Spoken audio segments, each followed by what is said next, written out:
my dear students, you are watching Brain Master Spoken English। आज हम फिर वही बात सब्जेक्ट वर्ब एग्रीमेंट पर बात करेंगे, लेकिन ये जो लेसन है ये बहुत ही इंपॉर्टेंट लेसन है। आप शुरू से आखिर तक देखिए।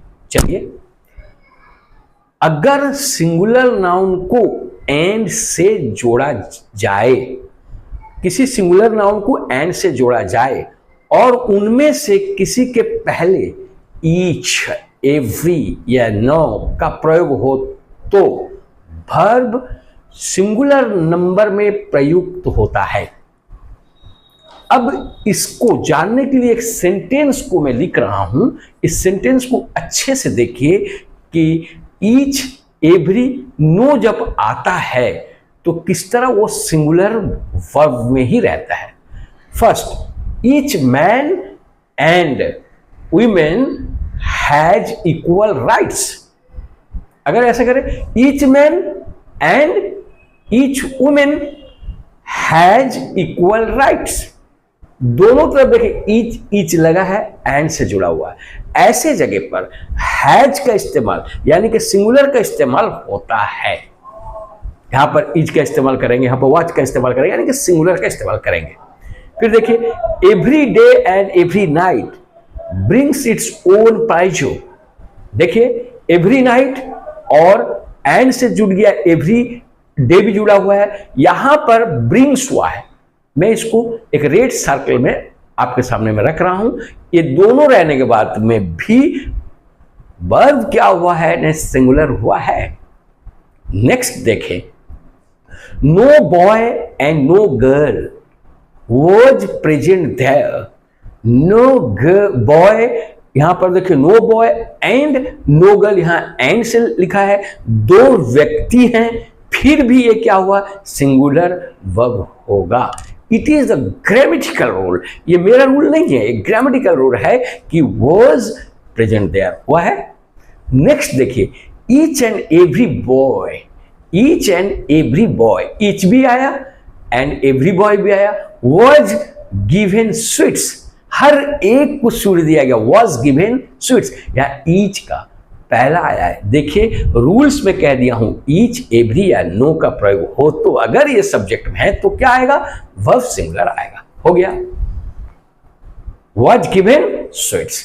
बहुत ही अच्छे से आप समझ गए। नेक्स्ट रूल 2 में देखिए, अगर सब्जेक्ट के बाद अपोजिशन का प्रयोग हो तो वर्ब सदा अपोजिशन के पहले आने वाले नाउन या प्रोनाउन कर्ता के अनुसार होगा।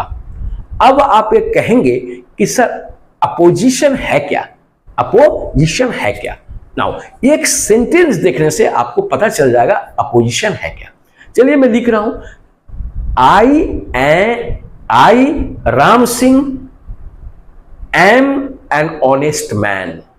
देखो, आई के बाद में कॉमा, राम सिंह के बाद में कॉमा, उसके बाद में आया M an honest man.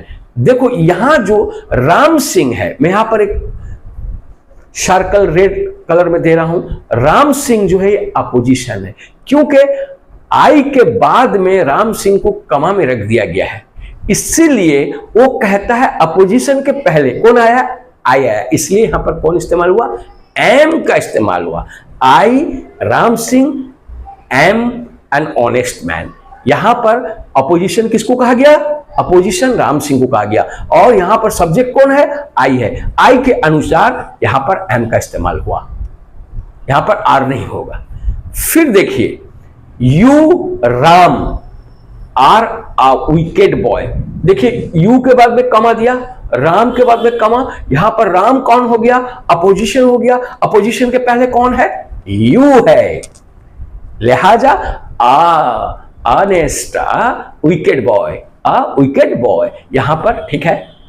Opposition आप समझ गए कि कॉमा के बाद में आने वाला एक सब्जेक्ट जो फिर कॉमा में रहेगा वो अपोजिशन होगा, उसके तहत वर्ब का चयन किया जाएगा, और वर्ब किसको फॉलो करेगा, पहला सब्जेक्ट यहां पर यू था, यू को फॉलो करा, आर हो गया। देखो next, she your wife knows the fact, she your wife knows the fact यहां पर सी के बाद में कमा, यहां पर वाइफ के बाद में कमा, नोज KNOWS है नोज, यहां पर सिंगुलर वर्ब का इस्तेमाल किया, नो द फैक्ट। नेक्स्ट देखिए और एक,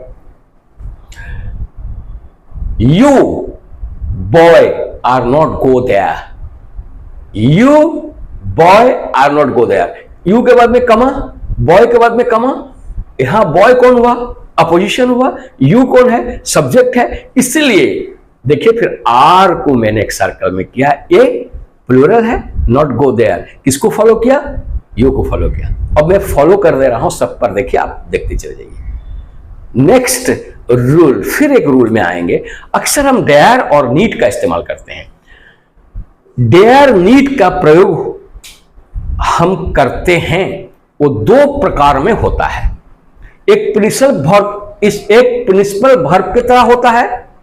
प्रिंसिपल वर्ब कैसा होता है, जैसा ही इट्स, ये ठीक है, ही इट्स राइस, यहां पर वो प्रिंसिपल वर्ब है। इसी तरह नीड और डेयर का प्रयोग जो हम करते हैं उसको प्रिंसिपल वर्ब की तरह करते हैं। पहला देखो करते हैं कैसा, he needs a pen, he needs a pen, यहां पर देखिए ही के बाद में एकदम according to the rule present indefinite के तहत सब्जेक्ट प्लस वर्ब में एस लगा, यहां वर्ब सिंगुलर है, यहां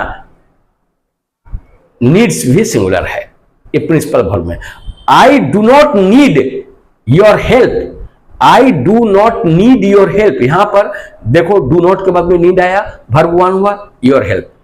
सी dares to go there, she dares to go there, she कौन है, सिंगुलर है, डेयर्स कौन है, वो भी सिंगुलर है, एस लग गया, सिंगुलर है, टू गो देयर।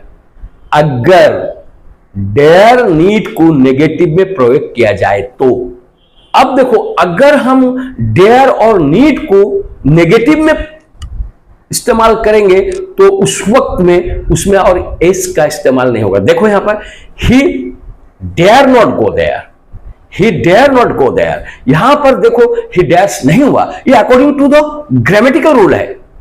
फिर I dare not oppose him, देखो I dare not oppose him. Next देखिए, she need not say anything, she need not say anything, अगर ये नेगेटिव आया है तो हम क्या कहते हैं, यहां पर सी के बाद में आने वाला वर्ब ये सिंगुलर नहीं हुआ, इस नहीं लगा है इसमें, ये इसका कानून है, she need not say anything, हो गया। नेक्स्ट देखिए, अगर हम एक इसमें देखें, he dare not go there, हम यहां he dare not go there, ये कौन है, अगर इसको हम नेगेटिव में करेंगे, इस तरह कर देंगे, he does not dare to go there, he does not dare to go there. If both these sentences are correct, remember, if you are going to write down at the time, you shall be very careful whenever you are writing. If you will not go through these rules, then you can make a lot of mistakes. Now I am going to tell you that you remember one thing, whenever you are writing in affirmative, you should use need and dare with the s, with the singular subject, with the plural subject. You should not write yes. Again, whenever you write he dare not go there, you can write like this, he does not dare to go there. लेकिन यहां पर जब negative में आएगा तो याद रखना होगा कि उसमें नीड में एस नहीं लगेगा और डेयर में एस नहीं लगेगा। नेगेटिव में अगर लगेगा तो सेंटेंस गलत हो जाएगा। मैं उम्मीद करता हूं तुम लोग समझ गए होंगे। नाउ हमारा ये सिलसिला अब खत्म होने वाला है। Only after this class I will take only one class to end the topic subject verb agreement. If you like to know more then you have to follow my channel. मैं ये नहीं है कि मैं आपको कूद फांद के आंख दिखा के बात करूं। I am a teacher, so I am teaching like this. I hope that you will understand it and subscribe my channel. Press the bell icon to get my new video immediately. Thanks a lot.